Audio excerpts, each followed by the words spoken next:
తెలంగాణలో benefit షోల అనుమతిపై high court సంచలన వ్యాఖ్యలు చేసింది. సినిమా టికెట్ల ధరల పెంపు, స్పెషల్ షోల అనుమతిపై హైకోర్టులో విచారణ జరగ్గా ప్రభుత్వం తరపు న్యాయవాది వాదనలు వినిపించారు.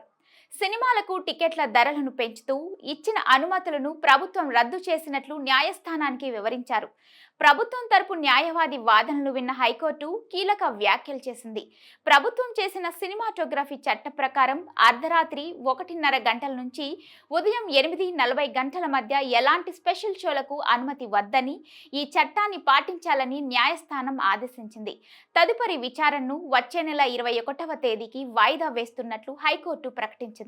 సంక్రాంతి సందర్భంగా విడుదలైన గేమ్ చేంజర్ సినిమాకు స్పెషల్ షోలతో పాటు టికెట్ ధరల పెంపునకు కూడా ప్రభుత్వం అనుమతి ఇవ్వడంతో సర్కారు నిర్ణయాన్ని సవాల్ చేస్తూ హైకోర్టులో పిటిషన్లు దాఖలైంది. కాగా వాటిపై విచారణ చేసిన న్యాయస్థానం స్పెషల్ షోలు, టికెట్ ధరల పెంపు నిర్ణయాన్ని రద్దు చేసింది. దీంతో తెలంగాణలో బెనిఫిట్ షోలు, మిడ్ నైట్ స్పెషల్ షోలు ప్రస్తుతానికి పూర్తిగా రద్దయినట్టే.